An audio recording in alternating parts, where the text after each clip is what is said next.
2023 সালে 4টে বাংলা সিনেমা বেরিয়েছিল পুজোতে। প্রথমটা হচ্ছে বাঘাযতীন, তারপরে হচ্ছে রক্তবীজ, দশম অবতার এবং জঙ্গলে মিতিন মাসি। তিনটে সিনেমা বেশ ভালোই চলেছিল, রক্তবীজ, বাঘাযতীন এবং দশম অবতার। কিন্তু জঙ্গলে মিতিন মাসি সিনেমাটা কিন্তু ভালো চলেনি।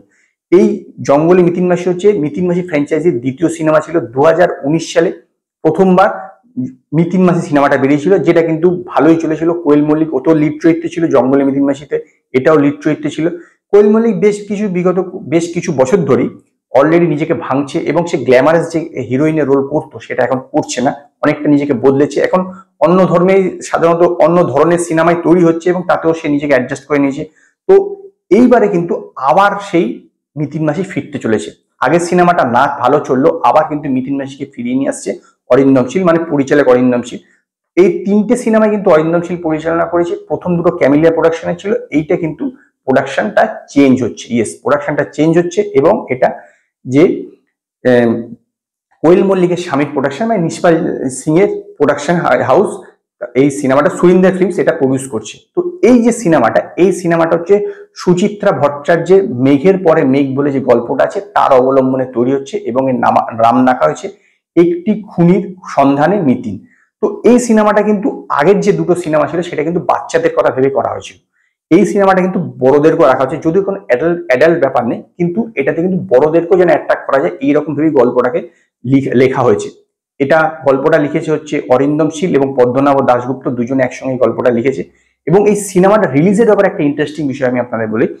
গত বছরে দেখুন পুজোতে রিলিজ করেছিল, সিনেমাটা ভালো চলেনি।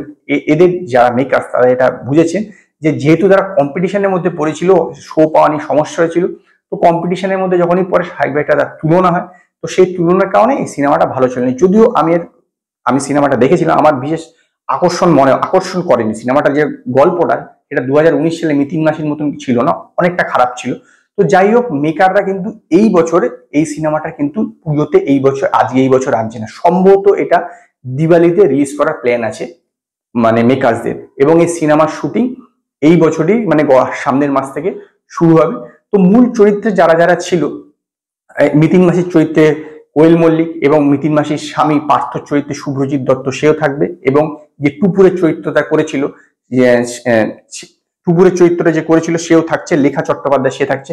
এছাড়া থাকছে হচ্ছে আপনার সাহেব চট্টোপাধ্যায়, মধুরিমা সরকার, গৌরব চক্রবর্তী, অনুসূয়া মজুমদার এবং হচ্ছে কনিনিকা বন্দ্যোপাধ্যায়। এর গল্পটা কিছুটা এরকম যে কনিনিকা বন্দ্যোপাধ্যায় যে চরিত্রটা করছে তমালিকা, তার স্বামী নিখোঁজ হয়ে যায়, তো তাকে খুঁজতে যায় মিতিন মাসি। তারপরে কি হয়, এইটা হচ্ছে এই গল্পটার মূল বিষয়।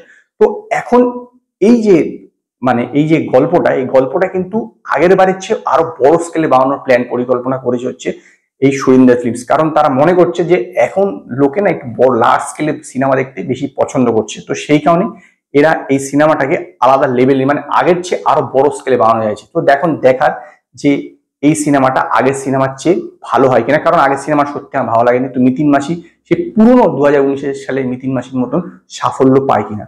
তো আজকে এই পর্যন্তই। যদি আপনাদের এই ভিডিও পছন্দ হয় তো লাইক করুন, কমেন্ট করুন, শেয়ার করুন, আর নতুন নতুন আপডেটের জন্য আমার চ্যানেলকে সাবস্ক্রাইব করুন।